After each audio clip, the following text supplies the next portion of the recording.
சத்தியம் காத்து நின்ற இதயம் அல்லவா,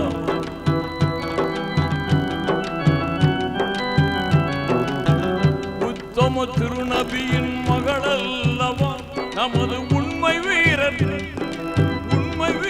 அலியாரின் மனைவி அல்லவா, சத்தியம் காத்து நின்ற இதயம் அல்லவா, நல்ல செல்வங்களாம் ஹசன் ஹுசைன் அன்னை அல்லவா, ஹுசைன் அன்னை அல்லவா.